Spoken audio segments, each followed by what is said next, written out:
ಪ್ರಾಮಾಣಿಕರಾಗಿ ಒಳ್ಳೆ ಮನುಷ್ಯರಾಗಿ, ಯಾಕೆಂದ್ರೆ ಸಾವು ನನಗೂ ಕಟ್ಟಿ ಇಟ್ಟು ಬತ್ತಿ, ಸಿದ್ದರಾಮಯ್ಯವ್ರಿಗೂ ಕಟ್ಟಿ ಇಟ್ಟು ಬತ್ತಿ, ಮೋದಿಯವ್ರಿಗೂ ಕಟ್ಟಿ ಇಟ್ಟು ಬತ್ತಿ.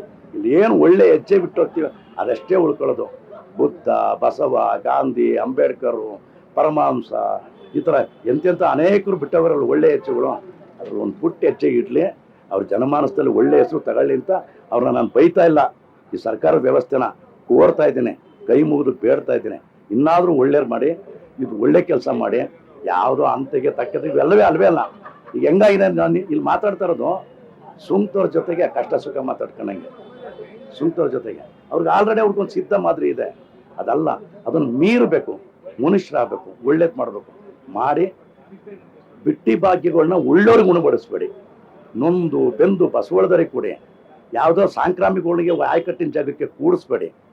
ಇನ್ನು ಮುಂದೆ ಹೇಳ್ತಿರಲ್ಲ 40%, ಅದು 80% ಮಾಡಬೇಡಿ. ಆದರೆ ಕಾಲ ತಿರುಗ್ತದೆ, ಕಾಲನ ಬೊಗಸನಲ್ಲಿ ಕರಗಬೇಡಿ. ಮತ್ತೆ ಹಸಿರಾಗಿ ಚಿಗುರಾಗಿ ಒಳ್ಳೇದು ಮಾಡಿ. ಇವೆಲ್ಲ ಭಾಳ ಸಂಕೀರ್ಣ ಇದೆ ಅಮ್ಮ.